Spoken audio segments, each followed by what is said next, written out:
there's some good education out there. I think there's some, looking around the room, there are some people who've done some good stuff and trying to educate their clients.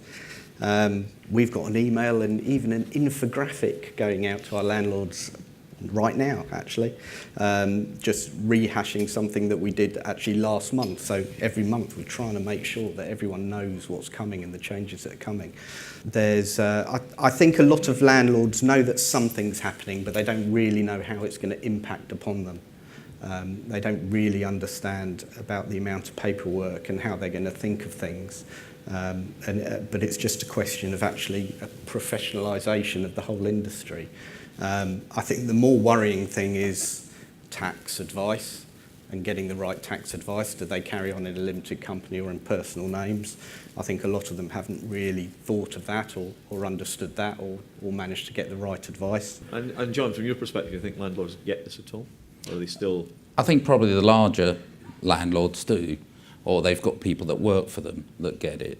I think it is going to be those down with the smaller number of properties where I think there's going to be some real issues going forward, and that they don't really get it. I think it's not been helped by lenders waiting fairly late on as to announce how they're going to do it, because again I think a lot of the landlords are going to rely on their brokers to supply them with the information, but the information the brokers can supply is only as good as what comes out from the lenders. So I think, yeah, there's going to be an awful lot of gaps in the knowledge amongst the smaller landlords out there.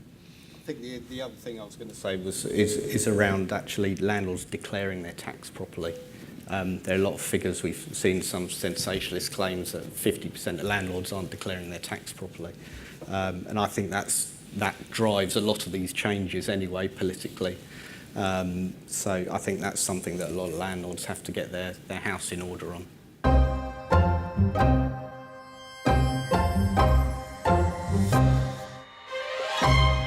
That's a good question. I'm waiting guidance from the powers that be at the moment. But yeah, it's my understanding is there's a moratorium at the moment. So it's just, as a broker, it's pointing out to a landlord that they have to do things properly. Yes, we have to report certain things in the right way to our compliance officers.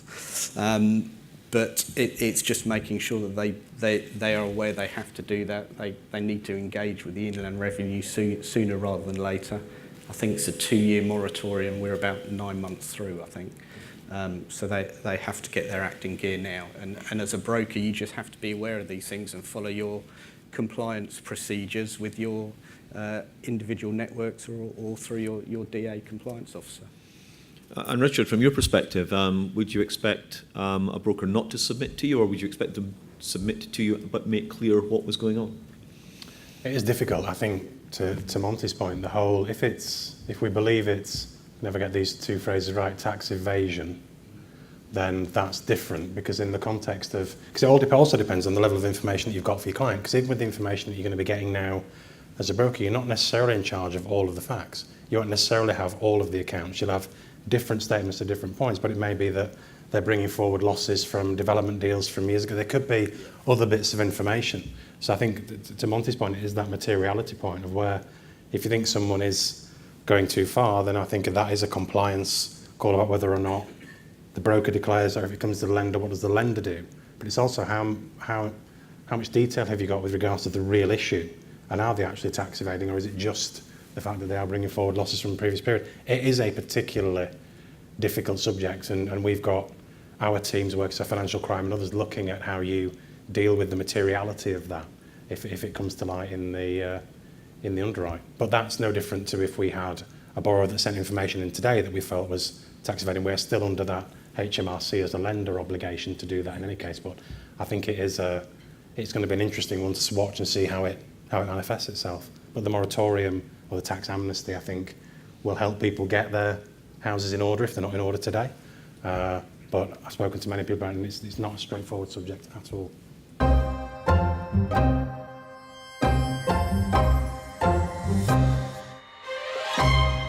Well, I mean, the way we will do it is we'll be pragmatic in the context of the portfolio. That's the only way I can describe it, is that if someone's got 4 today Am I expecting a great big business plan? No, because why would you have a massive business plan? If someone's got 200, they're running that as a formal business. I think 4 is low in the context of the regulation, but as I said in my presentation, it is what it is. I think pragmatism, looking at the level of detail should reflect the size of the portfolio in the business plan. And I think, to me, that's common sense in the context of what you submit.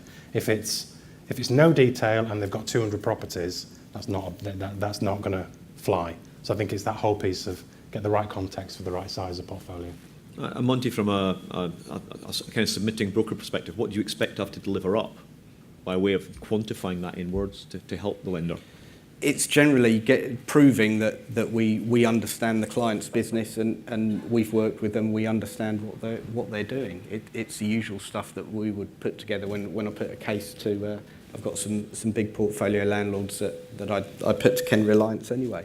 And it's always having that discussion, making sure that you've shown that you understand what the client's doing, they've got the relevant experience, and you know where they're going, and the products that they're going to need to fulfil their needs.